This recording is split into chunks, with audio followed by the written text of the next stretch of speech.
So CM Punk got fired, and we're going to talk about it. But first, we're going to hear a word from our sponsor, SeatGeek. This video is sponsored by SeatGeek.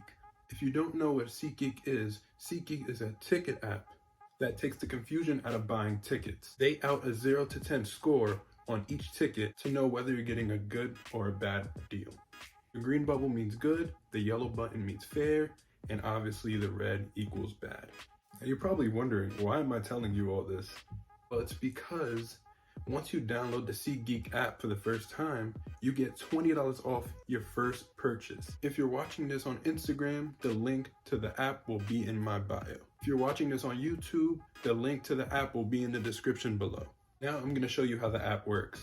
Once you're in the SeatGeek app, it'll automatically show you all the upcoming events that's going on near you.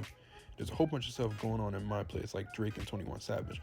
But for me, I'm trying to go to AEW Collision soon. Now, as you can see, all the green bubbles show great prices for you, and that's fitting and the less expensive prices. As you can see, most of them are pretty cheap. And you go down and then you see the red. And as you can see, the red is $1,600. Nobody wants to pay that much. So once you get your tickets, you can also look at this as the listings and make it easier for you. Click on the one that you want. It'll show you all the details and how you can refund if you don't want them. After that, you click continue. It'll show you everything from there, shows you the event, shows you all the detail, once again, how many tickets. Then you click on have code and put in code NES. So once again, when you download the app, you can use code NES to get $20 off your first purchase. And thank you so much for SeatGeek for sponsoring this video. So Tony Khan finally had the balls to fire CM Punk. And all I hear online is, wow, that's so stupid. He's your number one draw. This and that. Well, let me tell you something. I'm a huge CM Punk fan. But even I know it was time to go. Because he's going to keep fucking around and there's no point in it. I understand he's the number one draw. I get it. But with Tony Khan doing this, he's putting his foot down finally like, I'm the fucking boss. I just got rid of my biggest draw.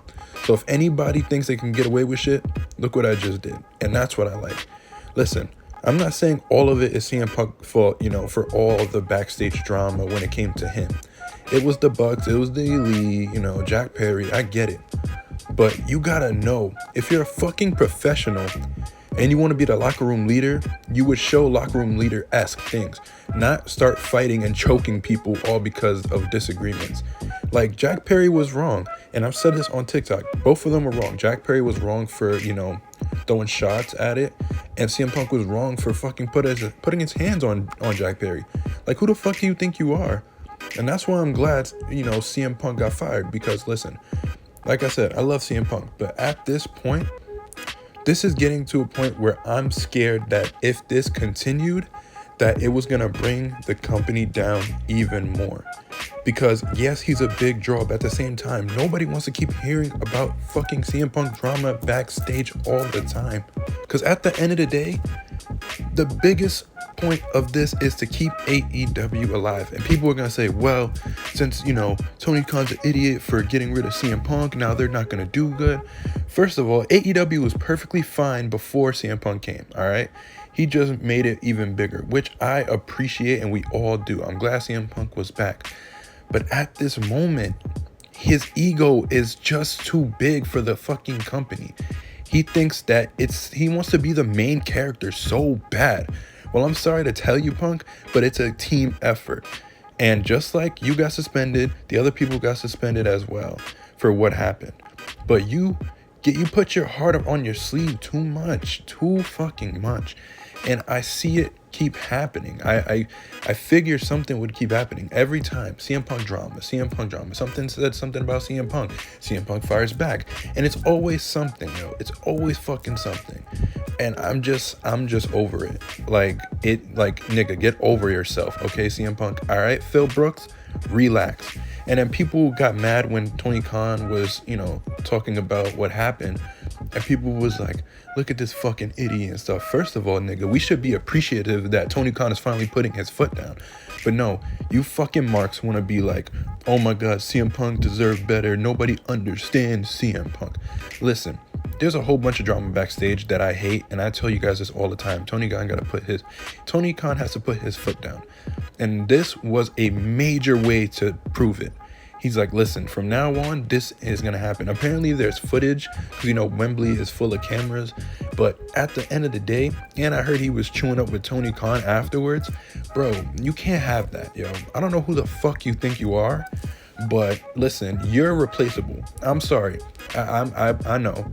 Like, I know I'm sounding like a huge dick to CM Punk, but like I said, I'm a huge fan of him, but at the same time, this is a fucking business. And you talk about you work with children. Yeah, obviously you do, but you play their fucking games. So what makes you better than everybody else if you continue to mess with their games?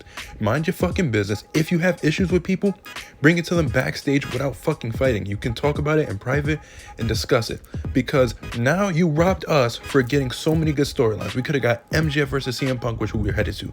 We could have had CM Punk FTR versus the Elite, because that would have drawn a whole bunch of money, because people love drama, and for them to actually work together, that would have been fucking amazing. But no, CM Punk want to go choke out Jack Perry, all because he gave him advice not to do the glass thing, and he wound up doing it, and he threw shots. But it's okay for CM Punk to throw shots, right? Because in the first episode of Collision, he was throwing shots, and then he even threw shots at Hangman after one of the shows went off. And it's okay for him to do it, but when somebody does it to him, oh my god, he throws a hissy fit, and it's everybody's fault but CM Punk. I'm over it. I'm glad that everything is fixed now. We don't have to worry about anything else. Hopefully the drama ends in the AEW locker room. So now, if there's more drama that goes on, we can't blame CM Punk anymore. So we gotta see what happens from there. Let me know in the comments what you guys think about the situation. Do you think CM Punk's just misunderstood? Do you think everybody's just poking the bear and, you know, it's everybody's fault but CM Punk's? Or do you guys agree that CM Punk just wasn't a fit? I'm sorry, he was just cancer to the locker room. And people say he's going back to WWE. He got beef over there too, so I highly suggest WWE don't bring him back. But if he does, then sure, I'll be all for it. But that's too much to deal with, but it's whatever. I think he should just be done with pro wrestling in total. But let me know in the comments what you guys think. This has been Nez Reacts, and I'll see you in my next video.